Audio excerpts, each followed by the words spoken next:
Hey guys, it's Jem from Stature YGO, and if you've seen the past few videos, you'll know I just got back from YCS Providence. This is not the deck I played, that is actually already up on the channel, but this is the deck that I should have played. Everything behind this deck is based off the notes I was taking during the YCS on how my games went, what I was hearing, what I was watching, and just most importantly, how I feel about the format. I think all the requirements I noted that a deck has to fulfill in order to be viable. I made sure this deck fits all those requirements, and I built this deck for those requirements. This is definitely the list I'll be playing going forward in the format. But without further ado, we have 2 Snake Eye Ash, 2 Snake Eye Poplar, and 2 Snake Eye Oak. 2 Oak is really important. Not only do you often go through 2 and need to go through 2, but it's like a pseudo starter if you draw any of your extenders, like with the spells or with the Fiendsmith stuff or the other engine we choose to play.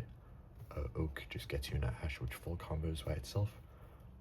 Ash and Oak are 1-card combos, well, Oak plus extender, but Ash is a 1-card combo to 10 interruptions, so I think that's super powerful. And this deck is similar to Malice, at least a good player playing Malice, in that you do just take the Fuelos challenge because your opponent's not breaking your board and the hand traps aren't enough. Then we play 1 Snake Eyes Diabell Star and 1 Snake Eyes Flamebridge Dragon. And then for the spells, we do choose to play 2. We play the 1 Field Spell, which is broken. This card's just genuinely insane. But we also play 1 Dramatic Snake Eye Chase. This turns Oak into a full combo if you draw it. It's a free extender put through hand traps. It's a free extender. If you Ash your opponent, you can start with this to get a body out. You can even enter battle and attack with this, move things to the spell trap zone. It's really good. That is it for the Snake Eye cards in our Snake Eye deck.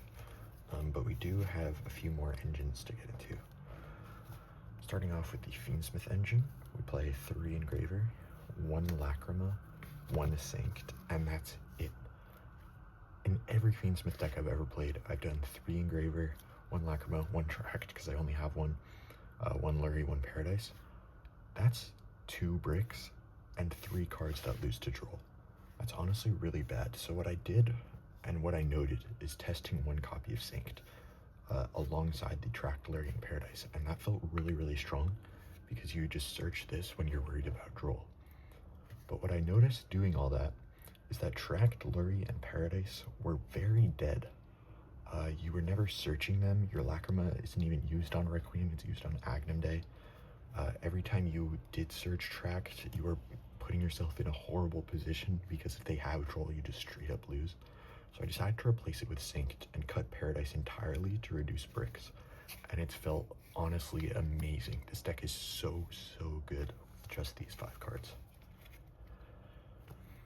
That small engine, but very impactful engine side, the other engine we play is 3 copies of Sky Striker Mobilizing Gauge, 1 Widow Anchor, and 1 Hornet Drones. Hornet Drones can be 1-card Fiendsmith combo if you choose to cut down on some of your extra deck and play Kagari, Kaina, Link Spider. I only play Kagari, and Link Spider is an option over a card I'll get to in the extra deck. But otherwise, it's just bodies, and bodies are really broken.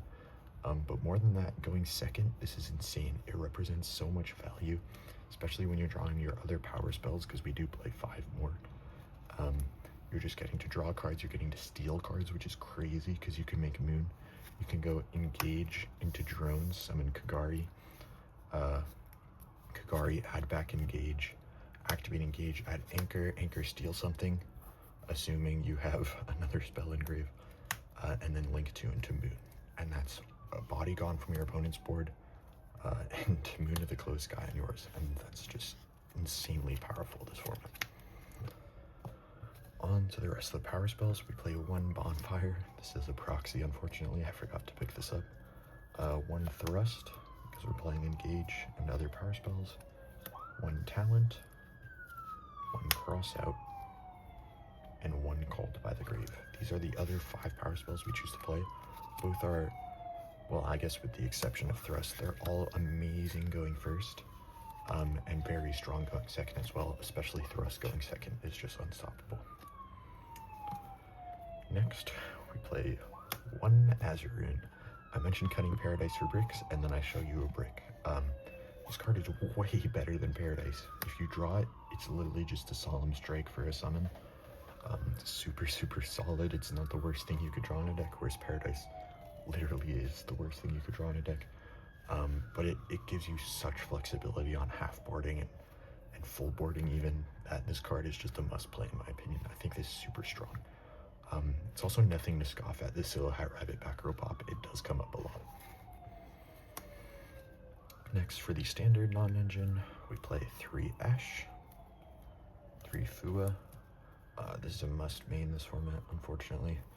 If you don't have Fuas, you don't have any of the Charmies, you're kind of tough out of luck. 3 Droll. This is necessary on so many levels. First off, you can Droll yourself into Charmies, and you can Droll Mitsurugi, which automatically, those are great reasons to play it, but it also just checks so much of Rogue, and it checks the Engraver package because so many people are just adding Tracked. Then we play 3 Imperm and 2 Nibiru.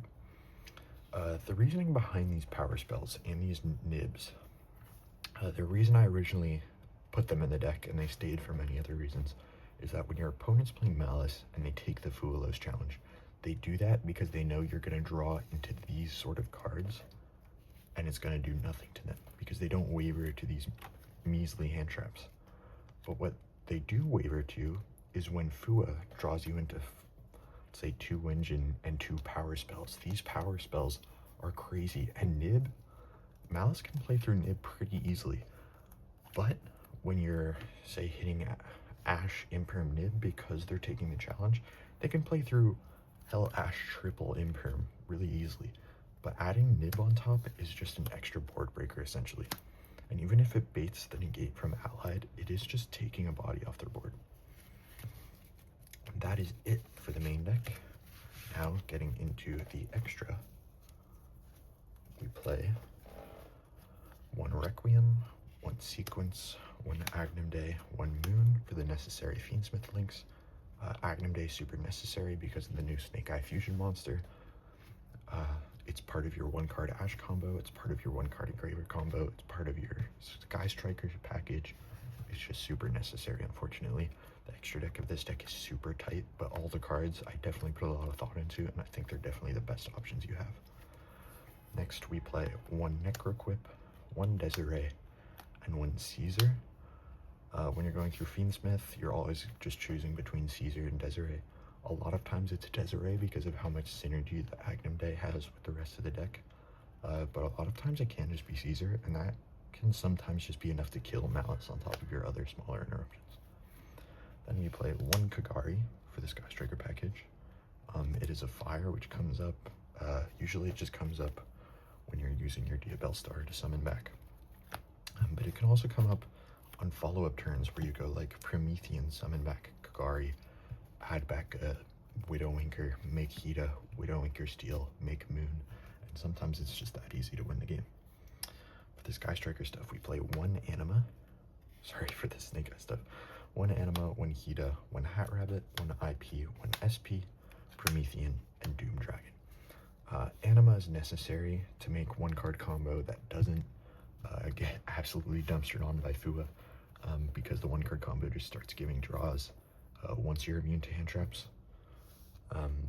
when you play Anima, and it gives you a lot of flexibility with the SP Little Knight, and if your opponent has like Whitebinder or anything that points up in the EMZ, like Heart Scriptor, Anima can just force it out.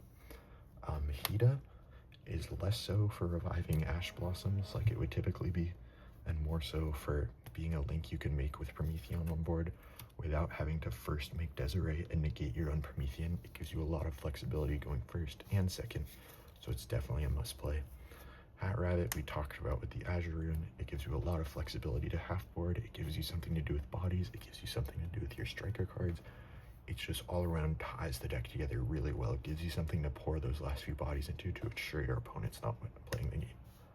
Then IP, it's a staple of the Snake Eye package. You're always putting this in the spell trap zone. Typically, I guess for the 1-card end board, you're having Desiree on board, equipped with Sequence. You're having Flamberge and Field Spell on board, which have the options of reviving IP and Doom Dragon on your opponent's turn. And then you have Promethean at Graveyard. That's a lot of interruptions, but Doom Dragon really is the piece that ties the puzzle together. This card is broken into Malice. It's broken going first into Malice when you're summoning it off Flamberge on your opponent's turn. It's broken going second into Malice when you're throwing this and trapping their Whitebinder in the back row, forcing them to make SP, which you can easily just negate. Super, super great card. The reason I'm playing this deck ties everything together. I love, love, love this card. Going on to the side deck, it's a bit of a weird side deck, but I think it is very strong.